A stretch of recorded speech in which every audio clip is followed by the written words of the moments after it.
Bonjour à tous et bienvenue dans cette nouvelle vidéo où nous allons voir ensemble les incroyables légendes autour du triangle des Bermudes.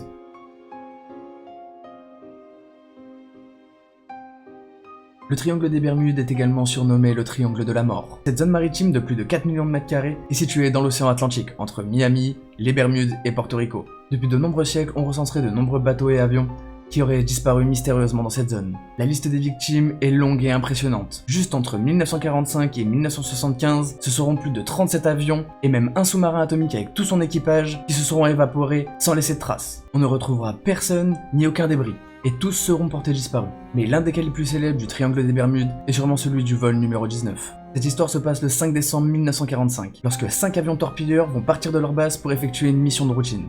Mais après 1 heure seulement, plus aucun avion ne donne signe de vie, et la base va commencer à s'inquiéter. Ils vont alors envoyer un hydravion pour partir à leur recherche, et malheureusement lui aussi va disparaître mystérieusement. Il ne donnera plus aucun signe de vie à seulement 10 km des côtes. Selon certains chercheurs qui se sont penchés sur cette zone, il existerait plusieurs théories. L'une d'entre elles, est sûrement la plus probable, est qu'il pourrait y avoir un champ magnétique qui passe dans cette zone, et qui perturberait l'ensemble des éléments électroniques, des appareils que ce soit les avions ou pour les bateaux. Ces perturbations pourraient entraîner différents dysfonctionnements, ce qui expliquerait que certains bateaux ou avions se seraient perdus dans la zone, avant de complètement disparaître.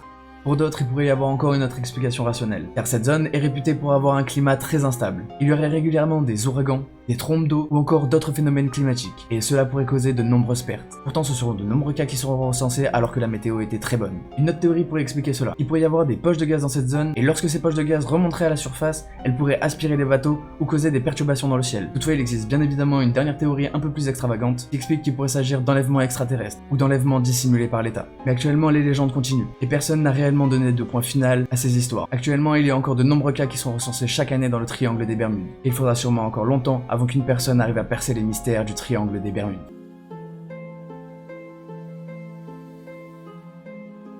Surnommé triangle des Bermudes français, triangle ardéchois ou encore triangle de la Burle, cette zone serait délimitée entre le mont Mézin, le Puy-en-Velay et le massif du Pilat. On y aurait recensé de nombreux drames qui seraient survenus uniquement dans cette zone, et ce depuis la Seconde Guerre mondiale. C'est dans cette zone relativement restreinte que nous pouvons retrouver de nombreux crashs d'avions qui posent beaucoup de questions. Au total, depuis les années 40, on dénombrerait plus d'une quarantaine de crashs d'avions uniquement dans cette zone. Mais ce ne serait pas le seul fait troublant. La première victime de ce triangle aurait été la femme du président John Fitzgerald Kennedy, en 1948. Au début, beaucoup vont penser qu'il s'agit simplement de la malédiction des Kennedy qui aurait encore frappé. Mais après cet événement, il va encore y avoir de nombreux accidents. Et de nombreuses hypothèses vont alors être avancées pour déterminer pourquoi tous ces crashs arriveraient dans cette zone. Certains crashs peuvent s'expliquer par des défaillances techniques du matériel, ou d'une dégradation brutale de l'avion. D'autres peuvent même s'expliquer par la météo, qui est réputée pour changer rapidement dans cette zone, et qui pourrait expliquer la plupart des accidents. Mais pour d'autres, il s'agirait de toute autre chose. Car si on étudie de près certains accidents, il existe de nombreux cas qui n'ont pas réussi à déterminer quelle était la cause de l'accident.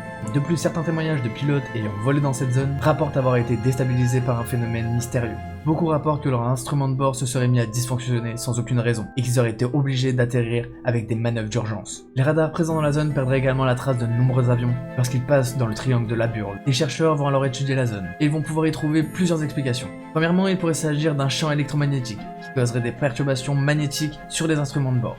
Et cela pourrait expliquer certains crashs. Il y en a également qui parlent d'une espèce de force invisible qui serait capable de dérégler les instruments de navigation, même les plus modernes. En revanche, certaines personnes pensent que ces forces obscures pourraient être liées à des entités non identifiées, car il y a de nombreux témoignages qui rapportent avoir vu des lumières très étranges dans le ciel, de jour comme de nuit. Elles se baladent dans cette zone de façon très anormale. Étrange coïncidence, les témoins qui rapportent avoir vu ces lumières concordent généralement avec la disparition ou le crash d'un avion dans cette zone. Parmi les témoins, nous pouvons retrouver des personnes très crédibles. Il y a de nombreux membres de la gendarmerie de la région qui avouent avoir également vu des boules de feu dans le ciel. Néanmoins, pour le moment, aucun chercheur n'a trouvé une hypothèse ou n'a réussi à expliquer correctement les phénomènes qui pourraient se passer dans cette zone. Le triangle des Bermudes serait peut-être alors la frontière d'un monde inconnu. Aujourd'hui, il est encore difficile de donner une explication rationnelle à tous les phénomènes qui se passent dans cette zone. Mais peut-être qu'avec les évolutions technologiques, nous arriverons un jour à percer tous ces secrets et donner un point final à ce mystère.